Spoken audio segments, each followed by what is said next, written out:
সকালবেলা ঘুম থেকে উঠে তার মা বলতেছে, হে পুত্র, আমি যে কালকে তোমাকে কলাটা দিলাম, দাও আমাকে কলাটা দাও, আমি সেই কলাটাকে ভোজন করব। তার পুত্র বলতেছে, মা মাগো, আমি রাতের বেলা ঘুমাইতে ঘুমাইতে কখন যে কলার উপর শুয়ে পড়েছি আমি তো বলতে পারি না।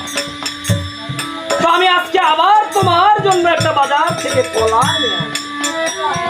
বলছে, দেখো পুত্র, তুমি যদি একটি রাত আমার জন্য একটা কলা রাখতে না পারো, আমি কিভাবে তোমাকে 10 মাস 10 দিন ধরে ধারণ করেছিলাম, আমি তো কোনোদিন উপস্থিত হয়ে পড়িনি।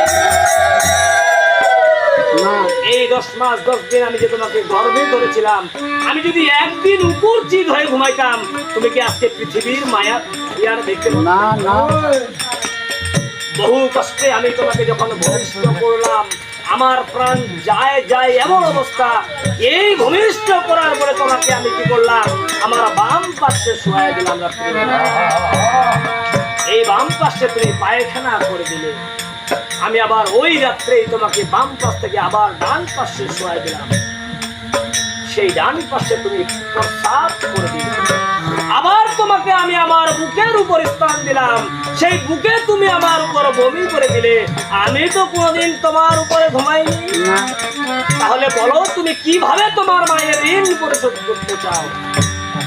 এই হতভাগ্য সন্তান তখন বুঝতে পেরেছে যে আসলে সকলেই যে বলে যে মাতৃঋণ পরিশোধ করা যায় না, এটাই বাস্তব। এই হতভাগ্য সন্তান তার মায়ের চরণ ধরে বলতেছে, মা মাগো,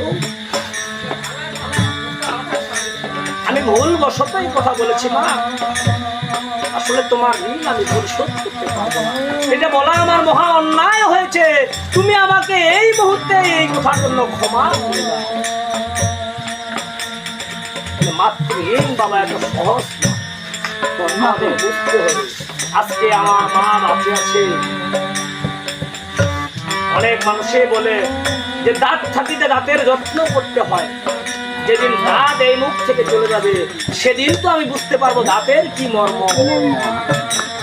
যতক্ষণ দাঁত আমার মুখের ভিতরে আছে ততক্ষণ আমি দাঁতের যত্ন করি না।